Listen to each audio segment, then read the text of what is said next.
Good morning, everyone. My name's Cece Mercer, and I'm from Athens Area Habitat. I've been there for about 5 years. I work with them I'm an attorney, and I worked with them as a closing attorney for about 20 years before that.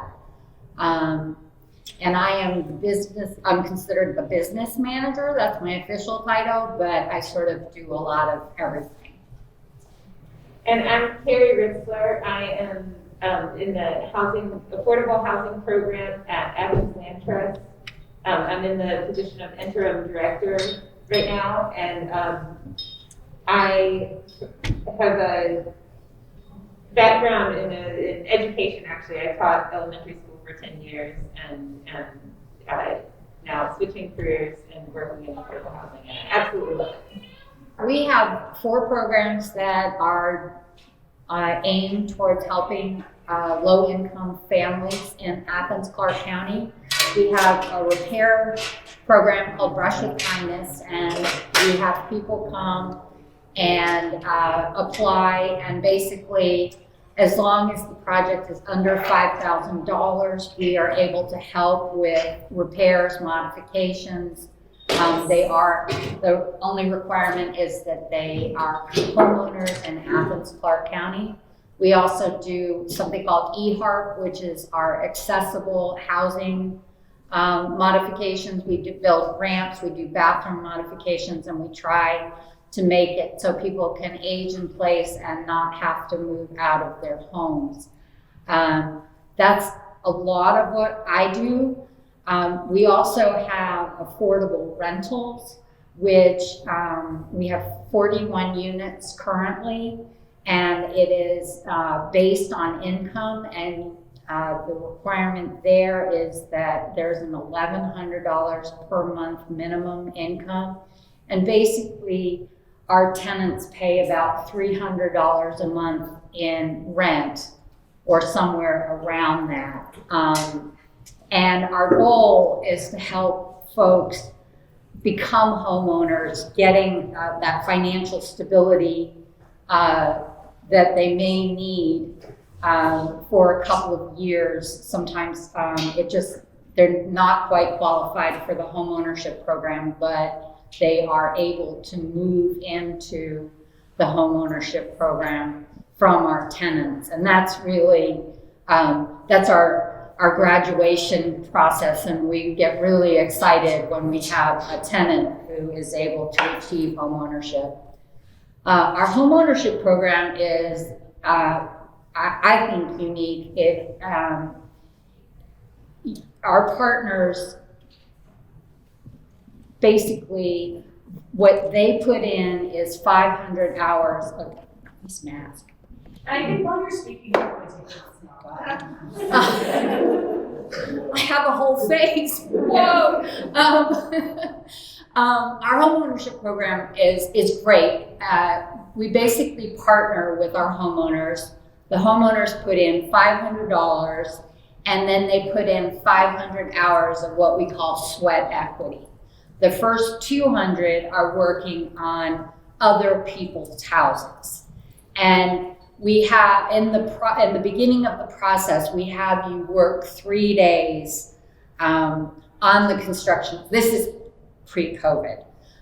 Post-COVID, things are just, we're feeling our way through this. But we have you work 3 days on the construction site to give you an idea of what you're getting into, because it sounds like it's a free house, but it's not. And it's a lot of work, but it is so rewarding at the end. I have to tell you that doing a home ownership closing is, it really brings tears to my eyes, because we're so proud of our homeowners, and it is why we do what we do.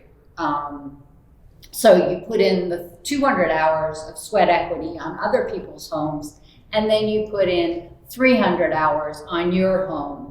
And at the end of the day, our program is that we provide a 0 interest loan, and it's usually for 25 years, but it's 0 interest. So your payments end up being about, with taxes and insurance, somewhere between $380 to $450. And you have a home that you can pass down to your children and that provides generational wealth, which is what we're really aiming for. It's a great program, and we don't build as many as we'd like, especially with COVID. We haven't been able to use volunteers as often at all. But once we get back in the swing of things, we try to build 2 houses from the ground up a year. So the need is great, as we know here in Athens, and the accessibility is tough, but that's what we're hoping to accomplish for our homeowners and for our tenants. Oh, well, I'm just glad to learn more about Habitat's program. So I was sitting here taking notes. So I'm glad to be here. Okay, I'm going to take my mask off. Feel really like I'm living on the edge here. So Athens Land Trust has several programs, and actually, if I have some handouts. These handouts, I mentioned to our staff that I was going to a seminar with real life people, and they were like, take our flyers. So I'm including in that packet sort of the whole Athens Land Trust programming right now. But the top page is what I'm going to focus on, which are the top 2 pages are the affordable housing program and the education and empowerment program, because we have our 2 main housing efforts, affordable housing efforts, go through those 2 departments. So the first program is the affordable housing program, which I am directing, and we operate on, it's a unique form of home ownership called a community land trust. Community land trusts have been around for around 50 years, over 50 years.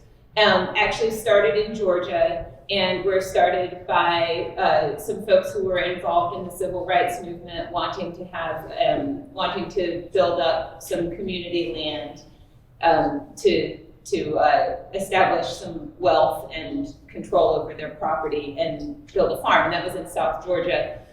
It's a really interesting history of how that initial land trust started. They had some problems going along, and then they have restarted their program recently to have that original community land trust in Georgia. The Athens Land Trust is just one of many community land trusts in the country, but we are the only land trust that has both affordable housing community land trust and a regular land trust that is more focused on conservation throughout the state. So these are really 2 very separate arms. I'm going to talk about the community land trust model of home ownership. In the community land trust model of home ownership, the nonprofit community land trust owns the land and sells the house. And there's a few reasons to do that, but the main reason is to preserve long-term affordability of that property. So you can separate the cost of the home from the cost of the land. We lease the land to the homeowner through a 99-year ground lease. The ground lease has a couple of stipulations in it. One is that then homeowners pay a very small fee to the land trust for the land. It's $5 a month right now, which comes out to $60 per year. And there's a resale formula in the ground lease, so that if people who have bought a home through Athens Land Trust then want to sell their home, they can resell it and they can make a profit off of the land, but there's a limit to how much they can resell the house for And the reason for that is, again, because our aim is to preserve affordability long-term. We want the community land trust land to be affordable to help the first homeowner. If they decide to pass it on to their children, they can pass it on through the ground lease. They can use their land any way that a normal homeowner could. Just if they decide to sell, we want that land and that property to help the next family. So it would stay permanently affordable in the community.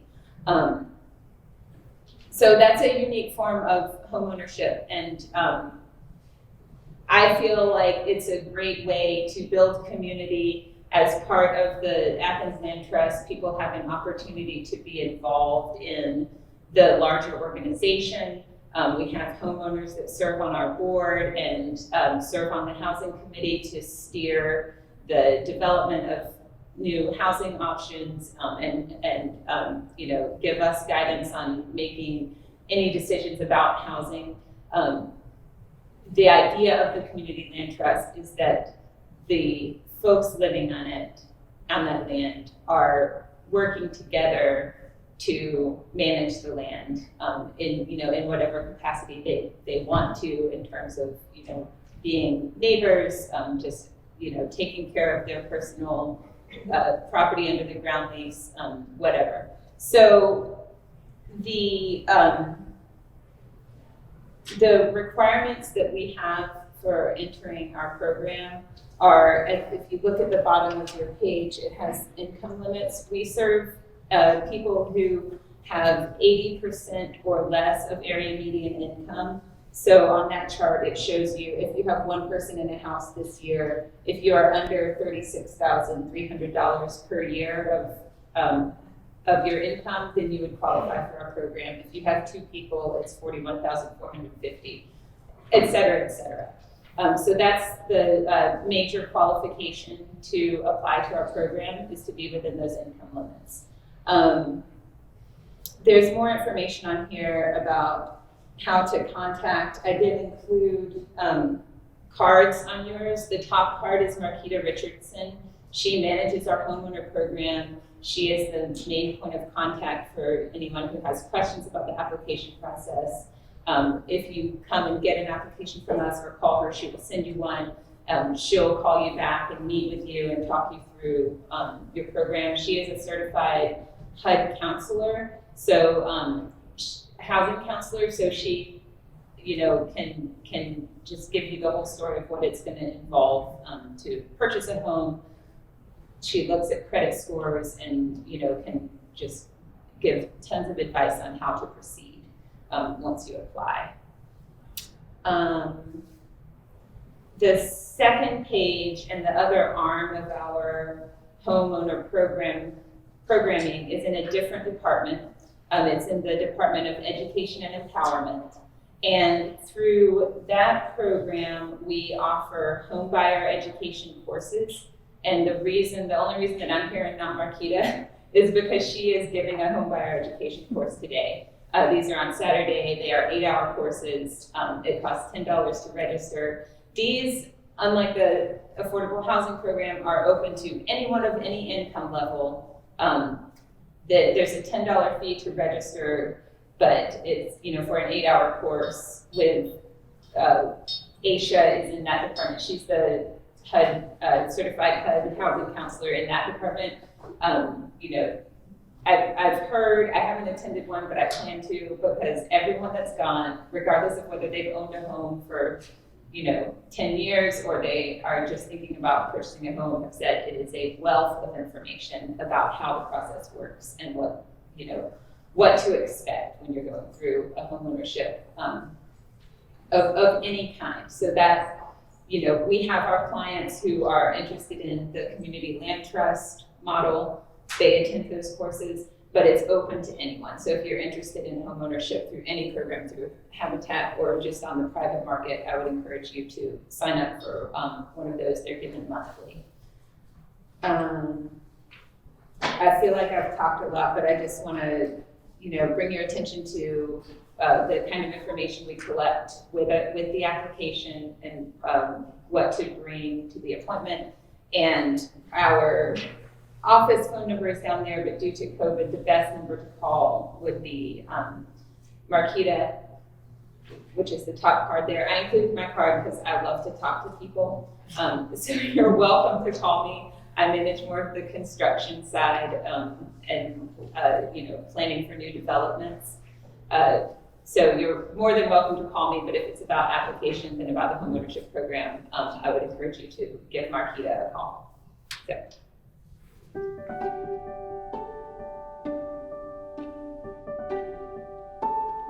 For us, it's when you apply. We encourage you to make more money. That's we want you to succeed. So we're not going to say, well, if you make $41,000, we're going to kick you out.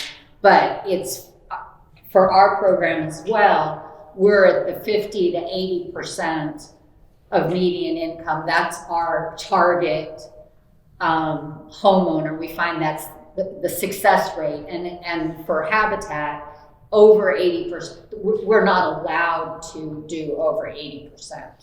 But if you are successful, that's what we want. And we want you to grow. The idea is that you fly, not that we are squishing you down. Yeah, that's absolutely the same in our program. The intention is for families to be able to build wealth through home ownership and either pass their home down or pass on that wealth. So it's when you apply and begin the program, and then you have to have you have to be within that income limit. But as soon as you're in the house, then or as soon as we've completed that process, then we hope that people will be able to use this as a jumping off point to build more wealth for their family.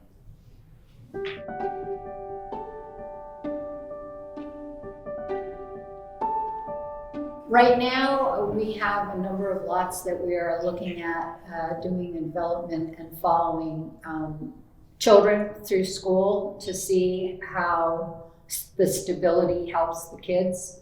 And that's going to be focused on the east side, where we are building our first concrete house in Stonehenge, and that should be breaking ground sometime this year. So that's very exciting. And we've built 2 kind of tiny homes off of Hawthorne Extension or off of Hawthorne Avenue. So we have houses sort of everywhere. It's basically where do we have land, and where do our home buyers want to live. The one who's getting the concrete house, we had a rehab available on the east side, but she really wanted to live on the west side. So we have the west side property that she's able to get into. It's the same for Athens Interest. We have a few neighborhoods that we serve, really in a broader sense, with many programs in our organization, focusing on the West Broad neighborhood. But we also have developments and then like single properties throughout the whole county. They are all in Athens Clarke County. One of the ways we acquire land is if someone wants to sell land, but they want to make sure that it gets into the hands of an affordable, of a low-income family. Maybe they've owned it for many years. They want to preserve their neighborhood. They don't want to sell it to a developer who they don't, trust to just build a house that's in line with how the neighborhood is. So we have, scattered properties like that throughout, and we will be, building new houses too, and we have some larger tracts of land where we'll be building larger developments over the next few years. So again, I encourage you to fill out an application if that's a form of homeownership that's interesting to you, because we are going to be building our waiting lists for these larger neighborhoods, and we want to start working with people so that they can be making decisions and be involved in the construction process, help us make design choices, and paint colors, all of those things. So, and we also, as we want you to live where you want to live. So, we've had people say like, that's not the house I want to live in. It's like shopping for a house, like we show it. Do you like it? No. If not, then we'll help you find something else and show you another property when we have it available.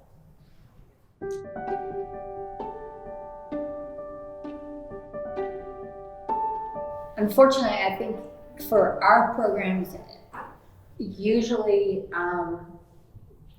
we get the homeless folks into our rentals if we can.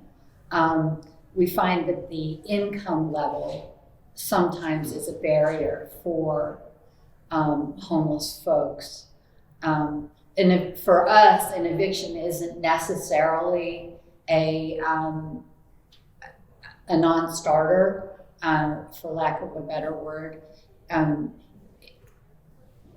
We look at the overall. So if there was an eviction 5 years ago and everything has been good since, then we take that into account. So it's not real. We look more at the credit report than at the credit score for our program. But we do find that the folks that are staying in the in-town suites who are being shafted, for lack of a better word, those folks are usually getting help from churches and are not able to pay that $320 a week themselves, and so they don't really fall into the 50 to 80% that we are looking for homeownership. Yeah, I mean, we accept applications from, people in any kind of housing situation. And, we get calls frequently from people who are homeless or who are about to, who are on the edge. And unfortunately, we don't have a lot of, Athens Interest doesn't have immediate housing. We don't provide emergency housing. So we try to refer people back to the homelessness programs that are existing, and encourage people to call around.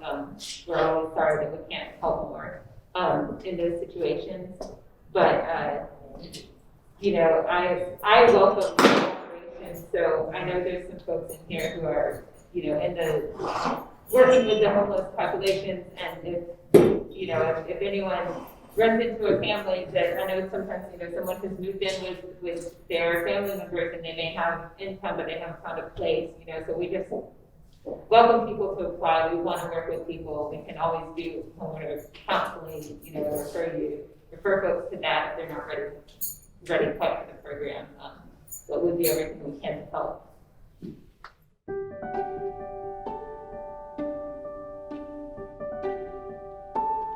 Guys, thanks so much for letting us be here. My name is Charlie Fleming. I'm with one of my colleagues, Sandra. We work at Movement Mortgage. We're right down the street off Village and Baxter. And we've got a lot of information to talk with you about today. But as Sandra and I were kind of preparing and getting some feedback on what you guys want to hear, what you guys want to walk away with, I would say about 60% of the content that we're going to talk about today is having to do with credit.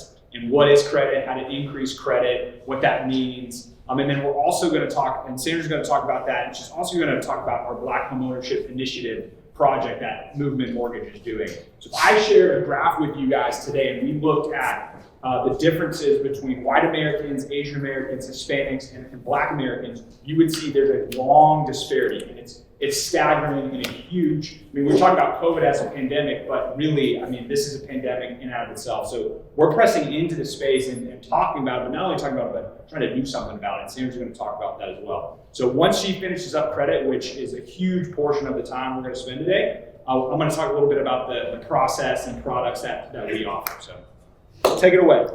Hi, I'm Sandra Smith, and like you said, we work for Movement Mortgage, and I really want to touch on credit. Unfortunately, a great deal of my clients that I work with to get into homes have marginal, fair to marginal credit. But fortunately, because of that, I know a good deal about credit because I work with it a lot. with people that may have some credit challenges. To get into a home, you need a 580 credit score for traditional lending loans. And a lot of people may be below the 580 credit score because of things that aren't really that bad, and we can turn around in a fast manner. So if you look at your credit score, everybody should be monitoring their credit. I truly recommend that, even if you use a free tool such as Credit Karma, the scores are not accurate at all. They're definitely not accurate for us in the mortgage process. We pull your mortgage FICO score, but if you want free access to I would recommend something like Credit Karma. And Credit Karma, the score would not be accurate, but it will tell you the things that are on your credit report. Because of the Fair Credit Act, we do have to have everything on your credit report to be accurate. So that allows for you to sometimes dispute things that are derogatory and help get them off of your credit. Your credit score is comprised of 5 different sections. It represents, there's a percentage in the handout on the second page that kind of goes over what your credit score represents. The biggest portion is going to be your payment history. Payment history is very, very important. You can have these other 4 things, and if you miss a payment, it's going to greatly reduce your credit score. So payment history, what does that mean? It means the bills that report to your credit report, that you make sure you pay those on time. So your car payments, your loans, your credit cards, all of those, make sure that you pay those within the month that they're due. Because one late payment can be detrimental to your credit score. And like I said, that represents 35% of your score.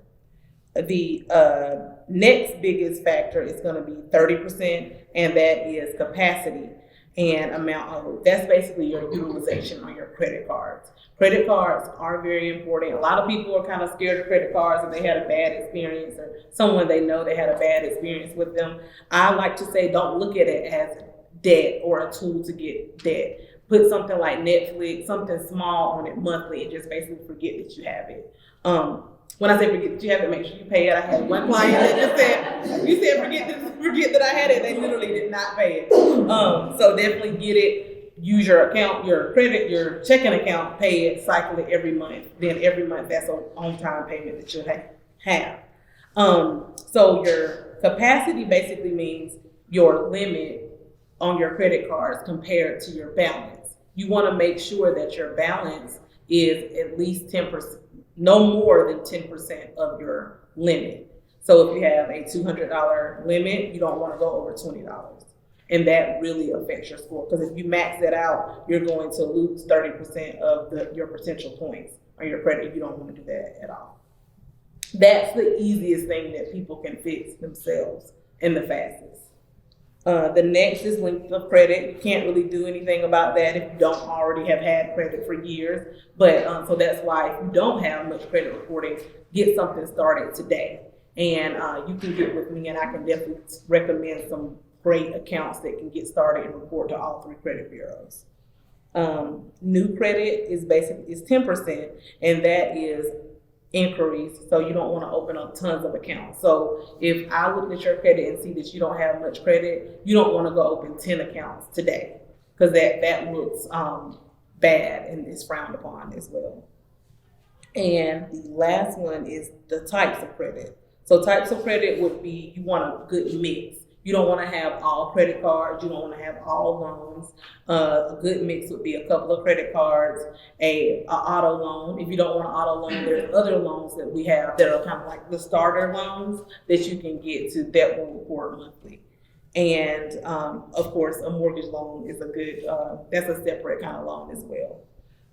So those all compromise your credit score. The minimum credit score is 300. You have to work as hard as people work to get an 850 credit score. You have to work just as hard to get a 300 credit score. Like, that literally means you have never paid anybody on time. You are currently late, probably going towards a bankruptcy. Like that, it's hard to get a score that low.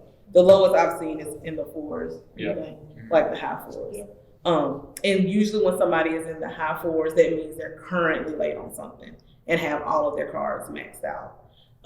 You don't want to get in that position, but if you ever are in that position, credit score really is forgiving. You buckle up from there and get a plan of action, get a budget, and move forward. And it is forgiving. I've seen people jump over 100 points in a couple of months once they have their mind made up. I'm not going to be late, and treat, if it's important and you're not late, you can rebound very fast. So I don't want you to be discouraged if you're not where you think you need to be right now. So kind of going down the things that can make sure that your score is as high as it needs to be is, like I said, make sure you pay all your bills on time. Don't ever be over 30 days late to anything that reports on your credit report. You want to establish cards and get them. Once you do get the credit cards and things like that, don't close them. We have a lot of starter cards that people can get that can help establish your credit. Keep those open, because once you close them, that can affect your credit age. And like I said, don't apply for a lot of things.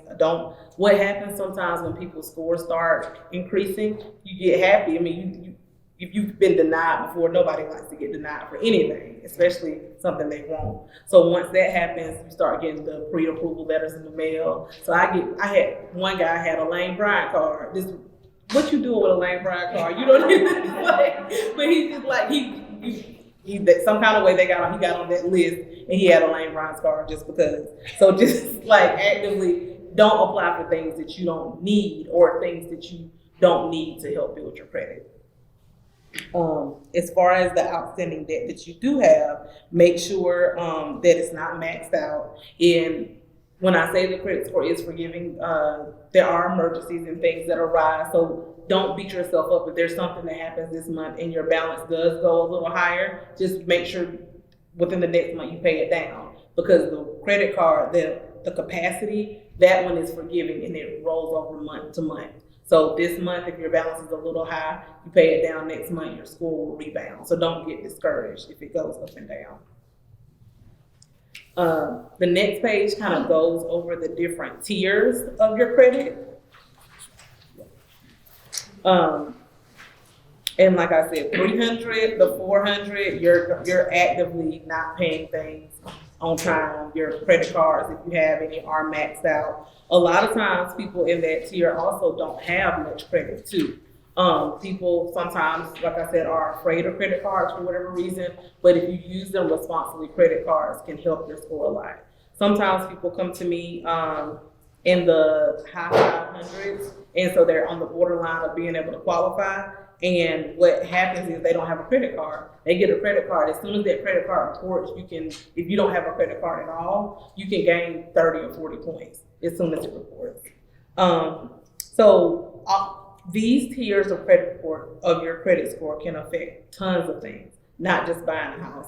They affect if you need a deposit, if you are getting utilities, your insurance rates are based on your credit score. Lots and lots of things are based on your credit score. So even if you're not actively trying to buy a house, a car, those type of things, it's very important that you try to get your score as high as you can get it. And these are the different tiers, and basically break down if you have a score over 800, I do want to touch on this. If you're actually reading the information on there, it says with a credit score in this range, no lender will ever disapprove your loan application.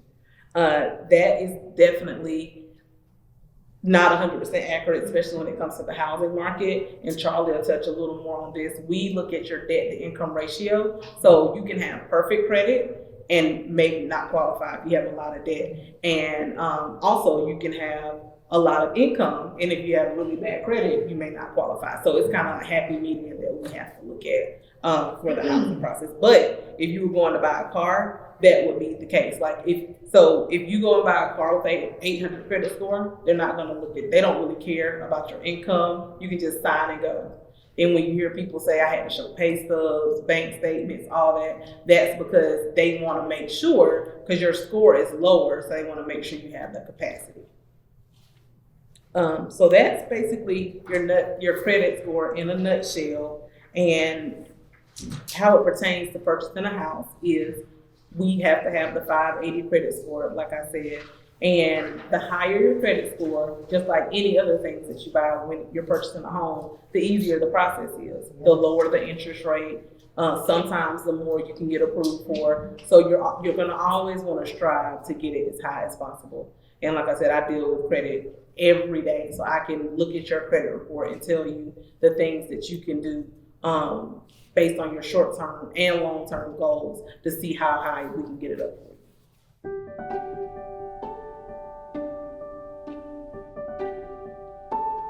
It depends on what's on your credit, exactly. So I could take a look at it and tell you it depends on what the balances are on those cards that you have, that you're an authorized user. You'll definitely get points do you have your own credit card?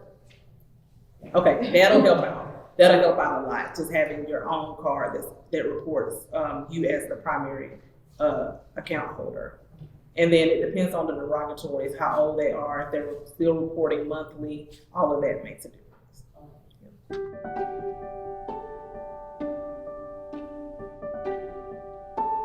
I use my FICO. You do have to pay for that. I think it's $24 a month, but you can check your Experian every day, and I check mine every day. That's just me. And then you can check the other two monthly.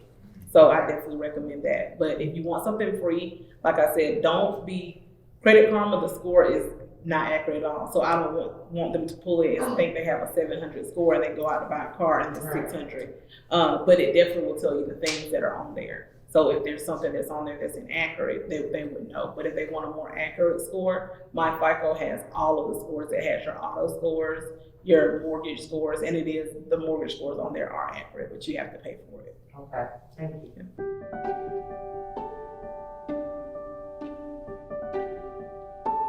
I think it would depend on your short and long-term goals. So it depends on your interest rate also. If you have a really low interest rate, unless you're trying to pay it off early, it really wouldn't make as much difference. But when you have a higher interest rate, I would definitely recommend plugging as much as you can to the principal to get it paid off faster. When it comes to a car, I would recommend just looking at, you can put your terms into what you call an amortization schedule, and it'll tell you how much just paying a little bit extra, what it would do to pay the car off fast. So it would depend. I wouldn't necessarily, unless it's just your personal goal, if the interest rate is low, I would not recommend just putting the money towards it. I would put it towards savings, especially in the climate that we're in now.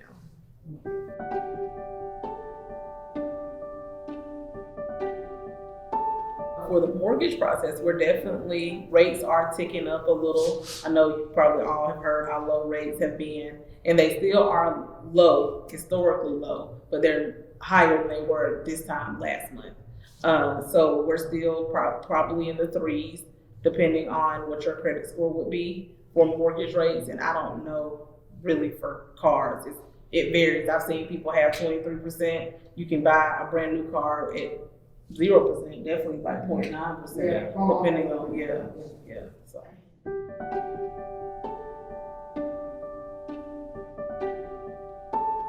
The two most important qualification factors in buying a home, when us lenders and people who underwrite to federal guidelines, right? Like Fannie, I don't know if you've heard of Fannie Mae, Freddie Mac, FHA, the Federal Housing Administration. They care really about two things: credit score, which we just touched on, and then debt to income ratio.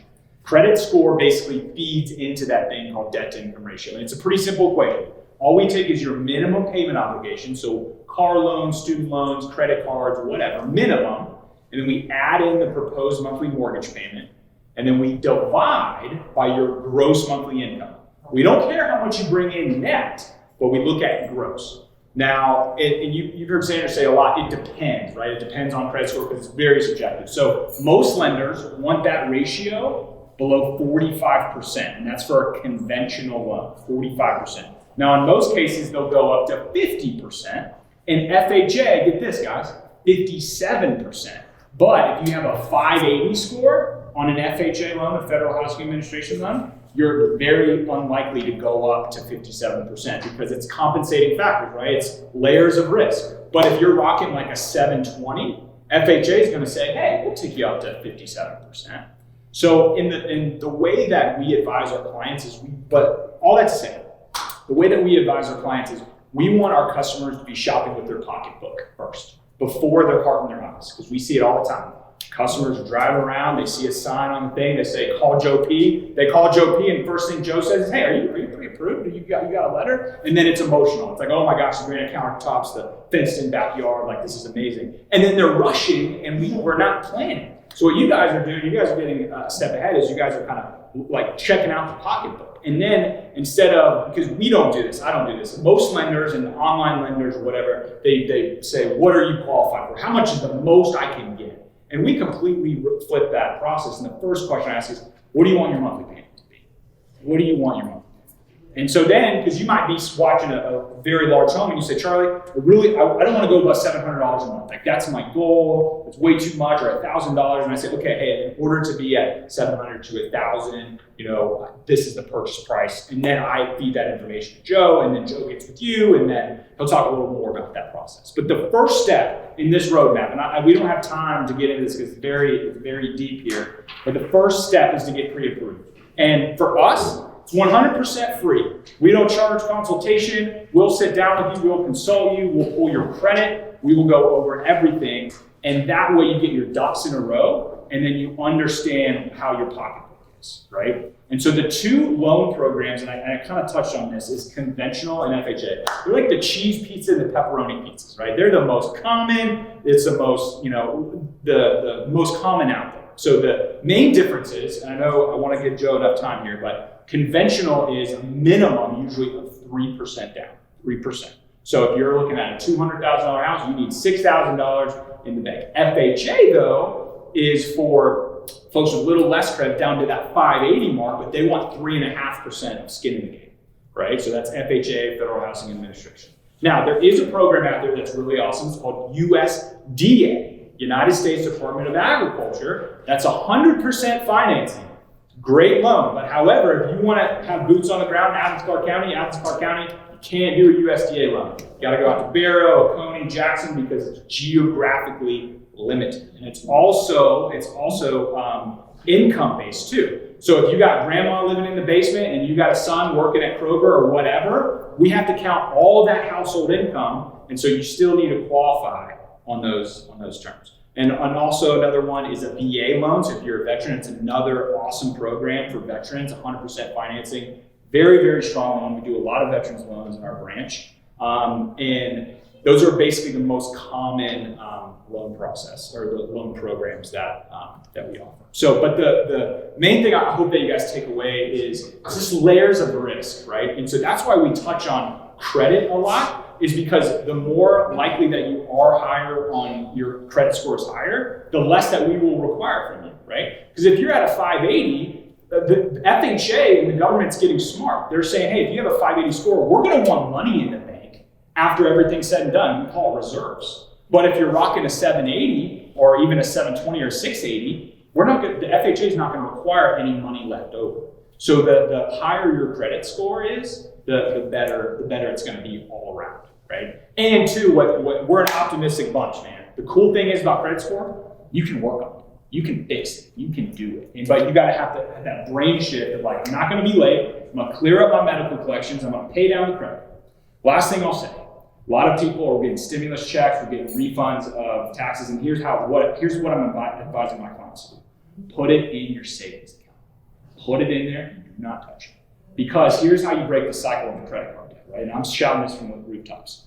A lot of people will take that $1,300 plus the $600 they get for the tax refund. They have $2,000. Holy smokes, let's do this thing, right? We get really excited. A lot of people just go out and pay down their credit card, right? They pay it down because it feels good, the debt's hanging over their head, but then they just get right back into the cycle, right? They get right back into that vicious credit card. And those guys are sharks in suits. And Sandra will tell you, they do not care about you, those credit card companies, right? So I advise people, put that money in savings and then attack the debt, attack. And then when you have your tire pops and you need to go to the thing or you need to get your oil change and it's like $600 and you're like, oh my gosh, instead of going back to the credit card, you say, hey, I got $2,000 in savings, right? And then and stay away from it.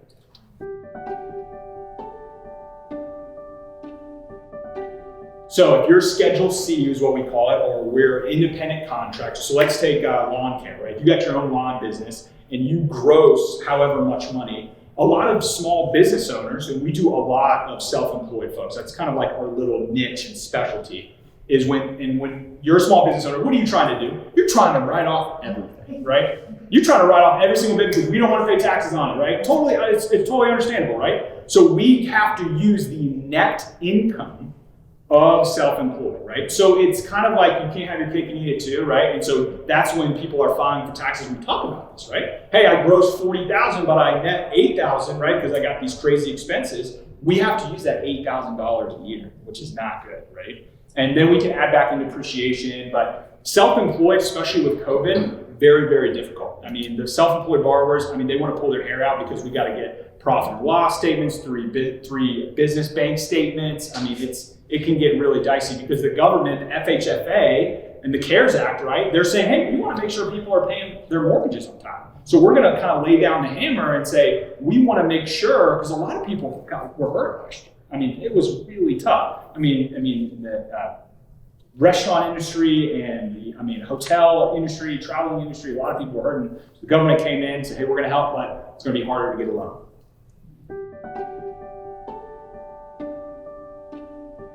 Again, I hate to keep saying it depends, but it does depend. So once it gets on your credit report, it does hold your score down. It does not stop you from buying a house, especially medical. Any collections don't necessarily stop you. All of our loan programs you can purchase with active collections on your credit report. We have to deal with them certain ways depending on the loan program. But all of the loan programs, medical is fine.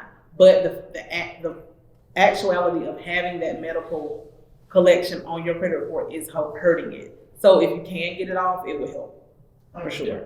So that's the kind of yes and no. You're allowed to dispute anything off your credit report. It has to be, everything on your credit report has to be 100% accurate. Right. So if you find any kind of inaccuracy, you can dispute it. Sometimes they'll update the inaccuracy, or sometimes they'll delete it.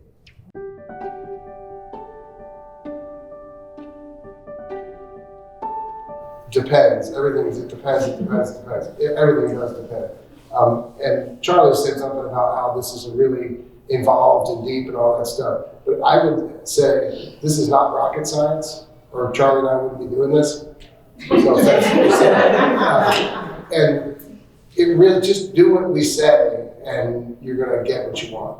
And that means you have to work with people you trust. Because if somebody who is not trustworthy and you do what they say, you're gonna find yourself right back in a place you didn't want to be. So it's really, really important to find people that you can tell everything to, completely honest to. Some people are like, I don't want to tell my lender this, I don't want to tell my lender that. Like, this lender works for you. They don't work for the bank. They want to get you closed on a loan so they can get paid and they can feed their family. They can get creative. It doesn't mean breaking the rules. It's just they've done it long enough to say, we can call this, this. And if we call this, this, then this is going to happen to you. A good thing about it. So it's really, really important to surround yourself with good people that you can trust 100%. That's the first thing I would say. And morphing into the real estate section, finding a realtor, we're not supposed to talk about realtors. As realtors, we're not supposed to say bad things about realtors. It's an ethical concern. I'm just going to say it. If realtors have a reputation for being a certain way, unsavory, we hear it about attorneys and car mechanics. It's a reputation thing. And reputations don't lie. So, and I always use this example, Bill Clinton, when he was the president, had a reputation for being late to meetings. It was because he was late to meetings all the time. And he also had a reputation for being a philanderer, and we know about that. So, if you work with somebody, if you're trying to find somebody honest in an industry where people aren't necessarily reputable, you really have to think about referrals, talk to family and friends, who's really looking out for you, who's going to treat you like family. So, first and foremost, I would say, try to lock in with good people. If you lock in with somebody good like Charlie, he's going to say you need a good honest realtor, you should talk to one of these three people. Or, I know your personality already on the phone, I think you would do great with this realtor. And try to pair you up with somebody who's going to do a good job for you. You don't have to love your realtor, you just have to trust your realtor and know that they know what they're doing. So part of trust is that A, they're obviously going to treat you right, but B, they know what they're doing. And if they don't know what they're doing because they're a new realtor, maybe they're being mentored by a really good broker. So it's okay to work with a young realtor who's just starting out. They may be over-serving you to the point, like, God, they keep calling me. But if they don't know really how to navigate perfectly, but they do have a fresh license, if they have somebody behind them, you don't have to worry about giving somebody a shot. You know, as long as they know what they don't know and they know who to ask above them for help. So there's that. I was going to say to start out that I jokingly say if I have a good client I have kids with and I can, you know, bust their chops a little bit, at the end of the closing I will say, welcome to homeownership, sucker. You know, and all of us who own homes can appreciate that sentiment. And because the honeymoon period wears off, it's great to say these are my trees, that's my leaves in the gutter, you know, and I'm going to get on the ladder on Friday and clean the gutter, the rain's coming, and then 6 months later you're like, crap, those are my leaves in the gutter. Because everybody wants to buy a house from somebody who's like the greatest generation of World War II folks who like, everything's perfect, you can eat off the floor of the garage, you know. And they're the people you see out in the yard all the time working. That's who we all want to buy a house from, and that's great, but it takes a lot of work to keep that house that way. So if you think that all of a sudden, if they say, it's a super well-maintained house, well, you're gonna have to super well maintain it yourself now, or your investment's no longer an investment. Like God knows what it is, but it's just a big sucking sound of money. So it's really important to be aware that like, not only can you afford to buy a house, but can you afford to own a house? That's a big difference. And there's a rule of thumb, 2 to 3% of the value of your home should be used for maintaining your home on average per year. $200,000 house, you're at $4,000 to $6,000 a year in maintaining it. You may not incur much at all one year, but you may need an HVAC system the following year, which is $7,500. So you need to be aware of that. You just have to. So it's not always a winning proposition owning a home. If you buy right and you buy right early on, it is a winning proposition, it can be, but you have to have the financial capacity and the sweat equity, if you don't have that, to do work on your house. But it is pretty great to own a home, I'll be honest, because we lived in California where the rents were going up, and I just kept waiting for my landlord who was in his 80s to die, and we get a call that says, your $800 a month rent as a teacher, and I was a teacher at the time, is up. We're selling it because the heirs are like, that house is worth $1 million. So knowing that someone can't call you and say we're selling the house is a really good feeling, you know. But you know, with that comes great responsibility. You have to take care of your stuff. So much of that is having money in the bank and knowing people, families, friends, people who want to help you. So like I said, it can be either a dream or a nightmare. It really does depend on that. And, you know, just because you can afford a house and you can afford to maintain it, do you really want to? You know, a lot of money goes into that. So if you've always dreamed about traveling, once you canceled your debt out, maybe you find a good house that has a really good landlord who's responsive when the toilet backs up or whatever. Be a good tenant, you know. My job, as I would say, first and foremost, is not to be a realtor for you, but it's to help you make decisions in the real estate world. And sometimes that decision is, I don't think I'm going to buy a house. I looked at it hard. Thank you so much for spending your time with me. I'm sorry I'm not buying a house because you're not going to make any money. But really, we're here to help you make a decision. A good realtor will do that. And if you're going to live in something for 2 or 3 years, you probably should keep renting. You know, if you're thinking, 3 to 5 years, well, now take a look at the house, the neighborhood. Is it a power play? The power play is the classic one is everything in this neighborhood selling for $150 and I got it for $130. And it's like every other house. That's a classic example of a power play. Another power play is I'm getting in this neighborhood. It's still a little higher than what it used to be, but it keeps going up. So I'm getting into the market now. So an agent who knows what they're doing, a realtor who knows what they're doing, will help you with making those kinds of decisions because you don't want to make a bad decision and find out after you've closed on the house that you've made a bad decision. We can see trends in neighborhoods where they're going. They cycle up and down constantly. Athens market is changing big time right now. We have a lot of people coming from all over the country to live here, and it's really picked up pace in that regard. And it stinks when you try to get into a market that seems to keep going up. December, they said home prices went up 10.6% nationally in a month. So like that's staggering. People who have been in this business 30 years are telling me they've never seen anything like it. Lenders, appraisers, realtors, And it really is crazy. But, you know, the pendulum will likely swing back. So if you're still in the process of trying to get your credit together, save money, whatever, just know that we'll see a little dip, prices will drop, and you can get back in, or you can get in. You know, even if it's a few percentage points less, it'll help you. Hypothetically speaking, you've talked to Charlie, you've decided you want to buy a house, you've talked to me, you've looked at all of the, you know, realities of home ownership, and you say, I still want to do it. What you do then is you find a realtor. Hopefully that's pretty good find, and you work through those questions. You really do want to find somebody who knows the market and who can school you left and right. Like, every time I work with you, Joe, I find out something different about Athens I didn't know happened when I grew up here. Like, I didn't know this was why people don't buy in that neighborhood or whatever. So we really become your partner in the process. You learn a lot about someone. You go deep very, very quickly with your realtor. It's really fun when you're working with a couple because you see the couple dynamics, and sometimes the husband's like, I want this house so bad, the wife's behind me. You know, and so you're kind of everything. You're a family counselor, you're a couples counselor, you're a psychologist, you're a little bit of a finance person, you're you know, local history, you're all these different things, and you're a teacher first and foremost. You're educating people so they can make a smart decision. The first thing we do is, you know, it's got to be a fun process. Working with first-time home buyers is awesome. It is a lot of work. Working with somebody who's buying their 10th house, and they're just like, tell me where to sign. And then they just, you know, looking at their watch and checking their phone, and they get in their car and leave. And yeah, I get paid, and it's great, but it's really fun otherwise. So making your wish list is really cool. I want a 3-bed, 2-bath. I want 2,000 square feet on 2 acres with a 2-car garage. I want a fence. I want all this. I want it for $150,000. I'm like, that's not going to happen. In Indiana. But you know, we do try to keep you realistic about it and not show you stuff that it's not, that you can't afford, you know. So, but making your wish list is really cool. We always ask, you know, if you have everything you wanted in the house, but you wanted one more thing, you could have one more thing, what would this be? And then we'll say the same thing if you're married or whatever, what would your kids want it to be? Because we do want to try to exceed your expectations at whatever price level you're in.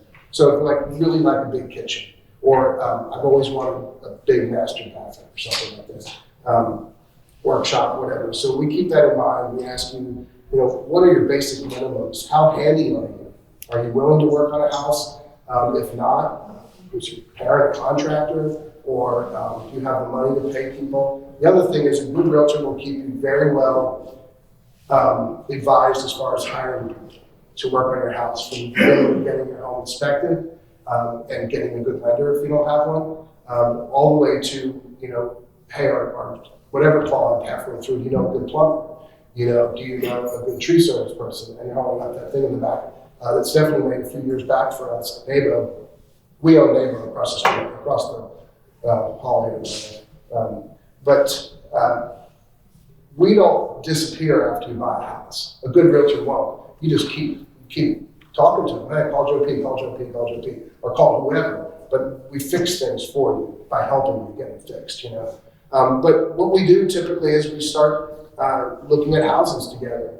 You may say, hey, I found these 10, and I say, I found these 4, and here's 14, and we look at them all, and we check on the availability of them. 10 of them are under contract, 4 are available. And of the 4, I say, well, this one has a sinkhole in the back, or whatever, something I might know specifically about that house. And I do know the inventory pretty well around here. Some homes we bought and sold a number of times for people.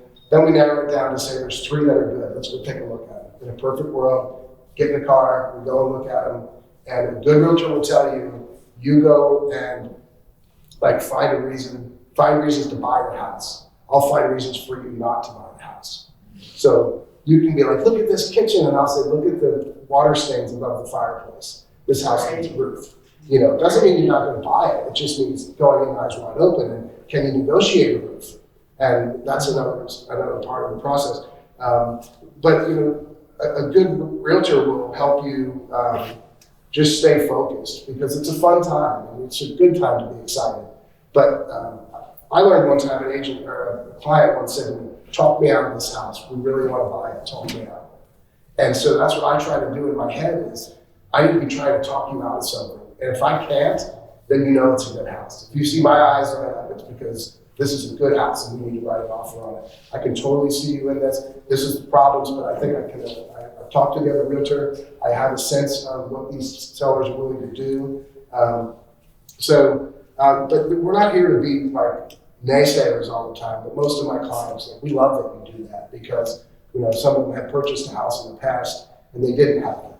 My realtor just stood in there with their $3,000 worth of clothes on and we walked around the house and they said, do you have any questions? Like, it's not what a realtor should be doing. They should be partnering with you like a family member and say, I jokingly say to the right people, I'll burn this house down before I let you buy it. Because you cannot buy this house. And don't you really love it? You can't buy this house. Trust me. And here's why. And I'll show you why. And if the answer is we don't care, we still want to buy it, I'll say, all right, that's fine. I'll help you buy it. But it's against what I think you should be doing. So after you find the house you like, theoretically, there's no other offers on it. You make an offer on it. The seller looks at it with the agent and says, we don't like that price. We're going to counter offer this price. When you say, I don't like that price, it's just, back and forth. So offers and counter offers. Once you come to terms with an agreement, it's not just what you offer on the house. It's how quickly can you close? Do you want the washer, dryer, refrigerator? Are you asking for the dead tree in the back to be removed? All these items are important. But what you don't want to do in a competitive market is say, I want this, I want that, I want this, I want that. And you get nothing and like it. Because we're going to work with somebody who gives us a nice, clean offer. Super simple. So you see all these issues with it. You don't tell the seller that you see all these issues with it, because when you go to try to hit them between the eyes to get all that stuff from them, and they know that you're basing your offer on all those things, they're going to say, well, surely you've made the offer knowing that there were all these issues. I shouldn't have said that. So what you want to try to have is your cake and eat it too. Get a good price, make yourself look great on paper. When all the other buyers are squeezed out, then you go in for the kill and you try to get a better price on the house, get the dead tree removed, say you want the appliances. You'll get everything with the washer, dryer, fridge. Everything else typically comes with it. But the movable items like that can often be negotiated. So, we do a back and forth. You do get a home inspection, typically $350 to $450. That's during a period called due diligence. And after you go into contract, it's a binding agreement with the seller, but you're not bound to buy the house. So I always say you're binding but not bound. The seller can't not sell it to you, but you can not buy it if you want. And you can take your time. Hopefully it's a 14-day period. You get it inspected, sniff around the neighborhood. Maybe there's some people out raking the leaves. Just go over there and introduce yourself to them. Say how you like it here. What do you know about the builder of these homes? Whatever. And then during that process, there's some other things you can get done. You can get mold remediation or mold and air tests and radon tests and all these other things you may want to do. The inspector will give you a report that's written, and it'll have pictures and everything. You then look at the report, we all look at the report, and say, what worries you about this? And I'll say, what worries me about this? And in my experience, I can now go down and line item everything in that report and say, this is $200, this is going to be $300, roofs from this size house is going to be $7,500, and I can tell you very, very quickly and accurately these days, and say, we have about $25,000 worth of concerns. And you say, I don't care, my dad's a roofer, he's going to give us a roof. Well, the seller doesn't need to know that. You ask for the sun, moon, and stars, and hope they at least give you the sun, right? So you just hammer away at them, but very professionally in a way that has them saying this is legitimate concerns, and here's how we're going to do it. So you would submit, you go into another round of negotiations. And that's with your amendment to address concerns. Here are our concerns, and here's how we want you to deal with them. There's two things that happen when you buy a house. You have to put money down on your down payment. The other part is you have to buy money. If you buy a car, you give them money, and they give you a car. With a loan, you give them money, and they give you money, right? The product they're selling you is money. So you are buying money. It costs money to buy money, just like it costs money to buy a car. It's not just the price of the car, tax, titles, fees, all that stuff, right? Those are called your closing costs. So that is part of the value of your home, or your cost basis. What it costs you to buy the house, price of the house, price of the inspections, the price it costs to buy the money, your closing costs, and Charlie can explain more of that to you. But The nice thing is you can try to sometimes fold those closing costs into the purchase price of the house, and you do it after, if you know the house is gonna have issues, you just do it after inspection. And so you look really good in the offer, and you say, well, I have to bring $4,500 because that's my down payment, but it's gonna cost me $5,800 to close the loan out and get it done. But there's about $5,800 worth of repairs here. I'm just gonna ask them to give me $5,800 towards the repairs. And the money I would have had in the bank for that to use to buy the money, I'm just gonna use it to work on the house myself with the contractors that I want to have do the work. And this way, the seller's not quickly trying to slap lipstick on a pig, as they say, and just get it closed. So there are a lot of different ways to address concerns that you have with the house. But the goal is to try to claw back as much money as you told them you would give them initially in the offer. Once you do go through all those things, the next thing is to get your appraisal done. And the appraisal is the bank won't lend you the money on the house if the house does not appraise or come to a value opinion from this professional person called an appraiser of that purchase price. So that's the purchase price minus how much you're putting down. That's how much they're running you. It has to appraise for the value of the home, the purchase price. So what they do is they look at all the other homes that are sold in the area. So I'm speaking, fast, but using small words, assuming that you don't know this, but you may already know all this. But they look at the comps. What is sold in the recent past compared to this house? Your house has a fireplace, theirs didn't, yours has a little more value. Theirs had a 2-car garage, yours has a 1-car garage, yours has a little more value. And they balance it all out, and in the process come to what's called an opinion value. And if it appraises, then you're off to the races, you're closing essentially. You get the good news from these guys, and they say, hey, you appraised, you're closing. It's a really good day when that happens. Or they say, it didn't appraise, you're off $3,000. And you can then go back to the seller and say, it didn't appraise, I want to drop the price by no less than the appraised value. So I need it for $3,000 less. They can tell you no, they can tell you yes, or they can tell you we'll do $1,500 and you have to bring an additional $1,500 in the form of more down payment to buy it. But we have to work through that appraisal process. Hopefully it appraises.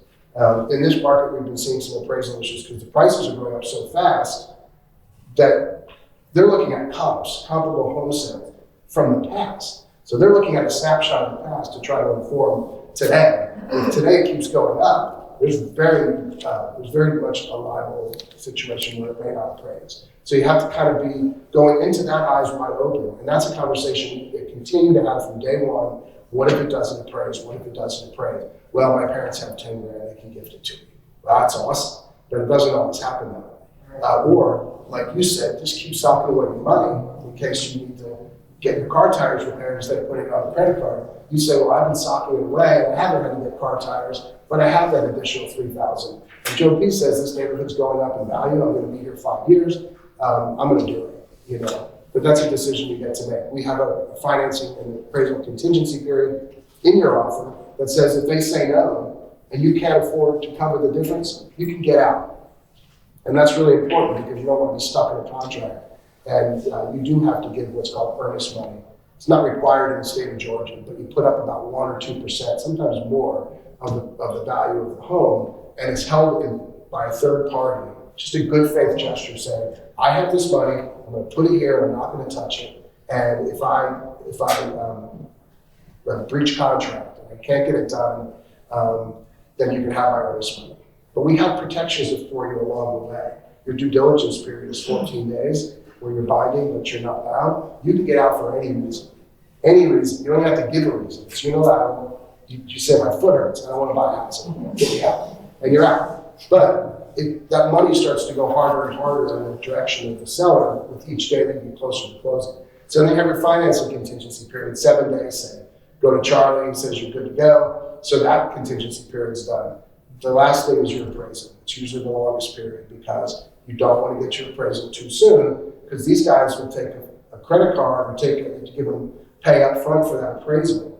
And so if you get it appraised too soon and the deal doesn't go through, you're out that $450. So that's our job. Stephanie and I, we have what we call the board across there in her office. It's just a big whiteboard. It's your name, your address, and all your contingency periods, what the dates are, and all that. So we know to keep you on top of things. We say you're busy making money to try to buy a house, so we keep an eye on everything for you. You know, when we need stuff from you, we get it from you. And we just kind of keep a fire in you to make sure you're understanding what your deadlines and commitments are. So if you do appraise, the next thing to do is start getting your financial ducks in a row. Like hopefully they already are, but you're getting money like wired over to Charlie, and you're finding out who's the electric company, who's the gas company, and how do I get the utilities shifted over. So all along the process, you are talking to Stephanie and I probably 2, 3, 4, 5 times a day. And just there's complete acute hyperdrive. We're all in it together. We get you in a contract and all this stuff, and then we kind of go dark on you. Like, I heard from Steph and Joe P in like a week and a half. You know, this is weird. And sometimes we'll call and just go, I just needed to hear your voice, you know, because we're done. You're pretty much done. Everything else is finding who you're going to have insure your house, $200,000 house, somewhere between $800 and $900, maybe $1,000 a year, and shopping that out. And we can help you with that. You know, you get trash, and you're in town, so it's going to be the city. So once all those logistics are done, typically there's another maybe sometimes 2 weeks. We're just kind of sitting there like, I'm really buying a house now. I'm not talking to any of the people. We're like your pit crew, you know, and you're just out there doing circles, and we don't need to call you in, and you don't need to come, you know. But that's the fun part, you know. You're done. You can start making plans. You can start going back out measuring for curtains, picking paint out, just doing all the things that so when it's time to move, you know, you have all that figured out. But just trying to see if there's anything else here really quickly I should tell you. Buy pizza and beer for people who help you move. That's always a good one. If you can get it done, that's a cheap way to get your stuff moved. And yeah, like I said, there are a lot of moving parts, but it's not rocket science. It's really not. It seems really overwhelming. I was going to tell you, don't take notes. Just listen. And when you have questions, find a realtor you trust. Call them and say, do you have the time and energy to work with me? I'm a first-time home buyer. I have a million questions, and I need some hand-holding along the way. And if the answer is yeah, come on, then come on. Stephanie's 5 in the back. It's amazing with first-time home buyers. It is the most rewarding people to work with, right? Absolutely. Yeah. And it's a lot of fun, and it should be fun because, you know, if it's boring, you know, you should be able to celebrate the fact that you've gotten to this point, you know. And then it does take a lifestyle change. If you're not used to maintaining a property, it takes time. You know, those people out there raking leaves and doing their gutters, like I said, you know, that house is awesome for a reason. So you can get in there and start living, and it will start. We watched foreclosures during the foreclosure era. I walked into a house. I could practically smell a house and say, this is a foreclosure. There would be dust caked on the top of the ceiling fans. I'm not kidding. 2 and 3 inches thick. They just got in and they started living, and they never did anything. They never even let the dogs out. And that's the extreme version. But it always takes sort of ongoing list, like a little notebook that you keep in your pocketbook, and just pull it out. What do I need to be doing this month? You know, am I changing my HVAC filters? Am I going to get it serviced? There's always something. And it doesn't have to be really expensive, but it's stuff you have to stay on top of. But if you don't, deferred maintenance will just, like entropy, they call it, just start to suck the house into the ground. The older houses seem to get sucked into the ground faster. And that's just a matter of making a list of things that you need to do on an ongoing basis. And if you don't know who to call your realtor, you know, and say, I always tell them, I can tell you where to buy car tires, where to buy flowers for your girlfriend. If you're from out of town, you've never been here before, where's a good place to eat? Who's a good person to clean your gutters? You know, we help people with everything. And so it's not just, we know the market, we know the area, we know people. You know, I always got a guy, and we always have a guy, like so call Joe P. So that's who you want, somebody like that. But do you have any other questions? There's more.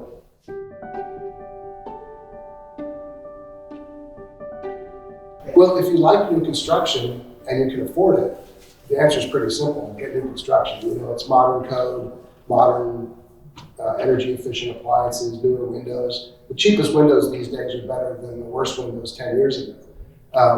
And so, yeah, that's always nice. But if you're buying a spec home, which means the builder's just building it speculatively, hoping to sell it, you're going to pay the premium that the market's bringing for that. If it's a hot market, and you get into a subdivision, one of the first 2, and you feel strongly about the buyer and the neighborhood and all that, and the builder, buy it, because that same home is going to be worth $20,000 more in 3 years because you bought the house. The next house just like it is going to be $5,000 more, and $5,000 more, and $5,000 more. So, if you can get in early, it's risky because you don't know if they're going to go belly up. But if it's a good local builder and your agent knows them and says they're good people, that's one thing. If you want to find a small lot somewhere, pay $30,000 for it, pay somebody to build for you, that's the best way to make money, because spec homes sell at a premium because it's a risk reward. The more risk that the builder has, the more reward they want for it.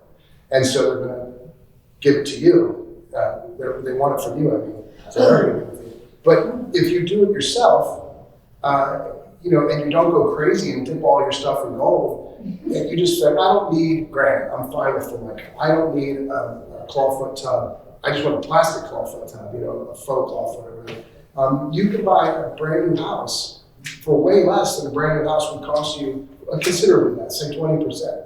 But if it's a $200,000 house, that's $40,000 of equity, because that house that you went through hell to have built, and all the decisions and the headaches and everything.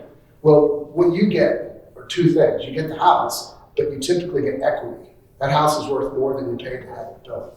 So you could turn around the next day and probably sell it for 20% more, right? And so, you deserve to be applauded for that. It also requires you to get a new construction loan, which is very doable. You just go to a local bank and they give you have to put up 20% very often of the total value of the home when it's all finished. So if it's $200,000 home, you give the bank 40, they take 160 and they put it in an account for you, and you say, hey, the builder's done with the foundation. That's a benchmark or whatever. And so the bank will give the builder money for that. Then the builder says, okay, I'm done framing, and they get another one. We're have the roof on, the windows are in, they get these draws, they're called, until the final draw. Once that's all done, it's usually a local lender that does it, a small bank here in town. I don't know if you guys do new construction, but they'll go ahead and what's called permit up. They'll make it into a permanent mortgage, and they'll just turn it into a 30-year mortgage for you. But for that first year or whatever, it's called a construction loan. Often you have to pay interest on it, just interest only, which is fairly low. But yeah, if you have the ability to do it, it's very hard right now because land's expensive and building is even more expensive right now. Wood is a commodity, so it goes up and down in price. Right now it's very, very high. And then as goes wood, so goes everything else. But conceptually, it's good.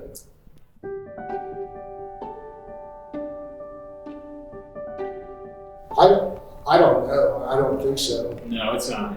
Yeah, renting is sometimes we'll see companies actually carry a trade line on your credit report, believe it or not. But like 90% of the time, your rent has nothing to do with your credit report. Yeah.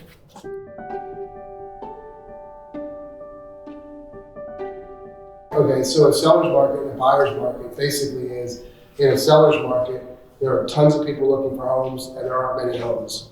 So the homeowner's like, here's my price and I'm not giving you anything else. And you go, sounds great, and then you buy the house and you get, don't get much. In a buyer's market, there are tons to sell and not many buyers out there.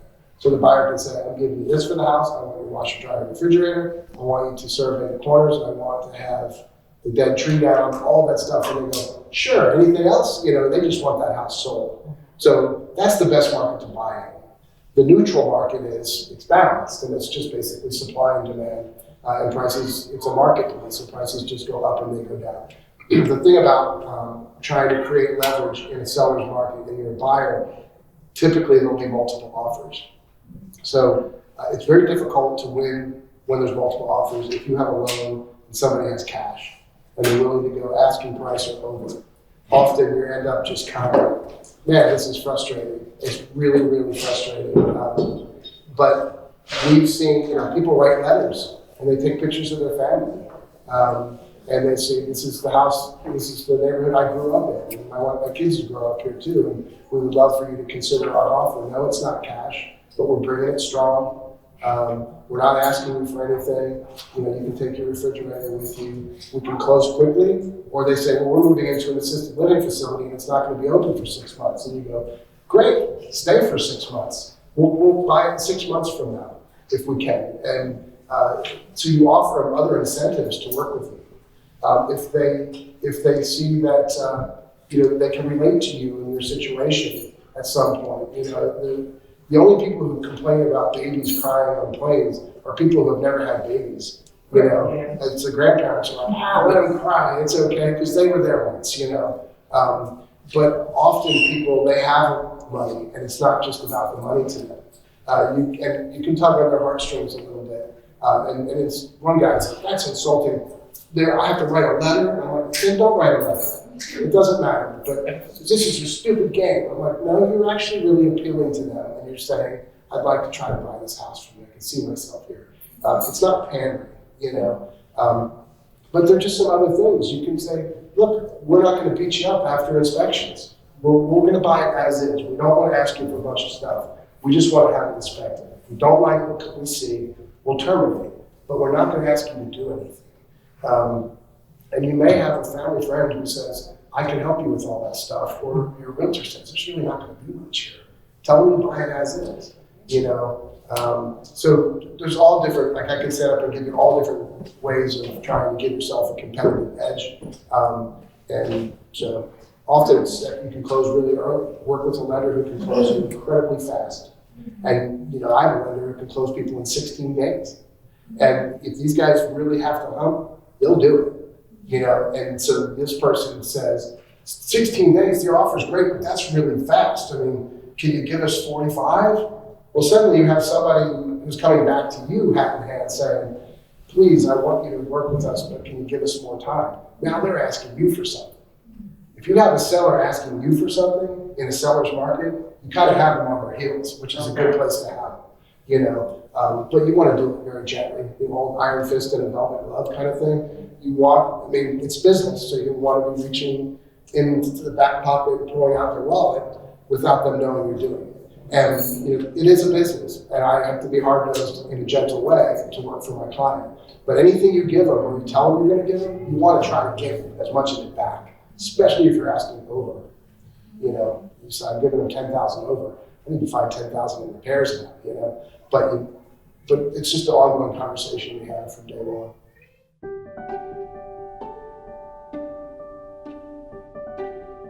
That's a good question.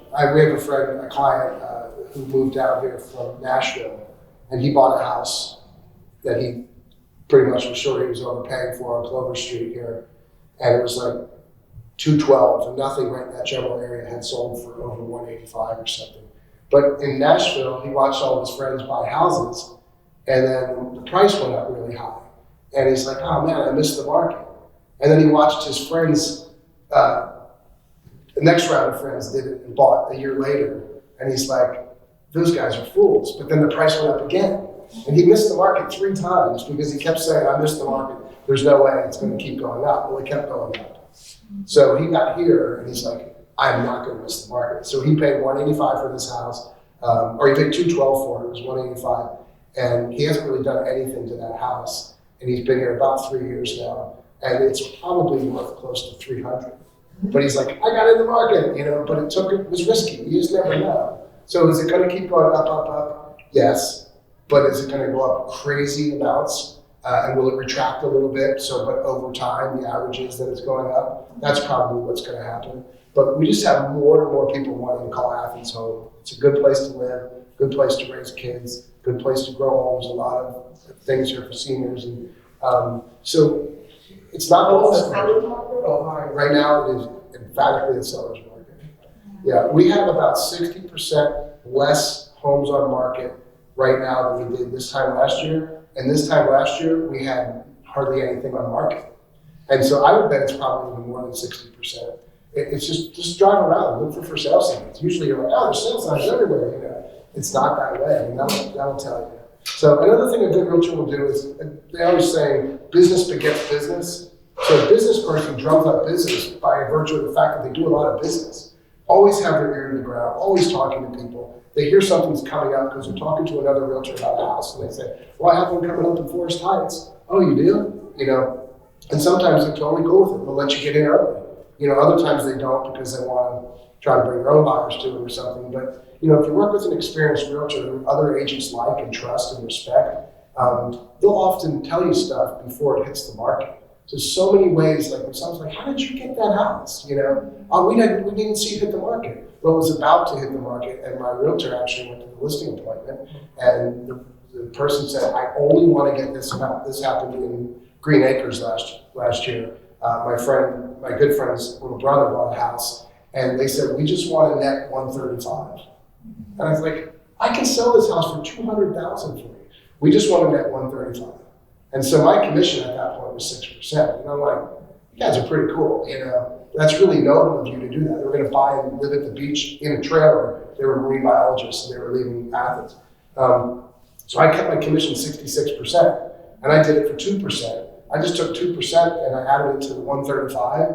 And Sean, my client, he didn't have $200,000 to buy a house, but I said, Sean, I just got you into Green Acres for like 142. He said, what? You know, but so some people do this. They're just, money is not everything to everybody. And it isn't to me, so I cut the commission. And everybody is happy. Sean was psyched, they were psyched, I was psyched, and now I drive by, his car's always back in the driveway, place is all clean. And he bought in a seller's market, and he has equity in the house. Equity is, it's worth more than you paid for it. And so you can build equity by paying down your loan over 10, 15, 20 years. Each time you put more money down in the house, you owe less, and theoretically it's worth more too. So you have money there. If you ever had to sell it, you get back what all you put in it, you know, and hopefully it's gone up in value as well. So there's ways of doing it. It's just, again, working with somebody who is like, eats, drinks, and sleeps the business and bleeds Athens. Like we know everything about Athens. It's our business to know. So when everybody's reading ESPN online, we're looking at comps. We're at night doing this or that and geeking out to it. So.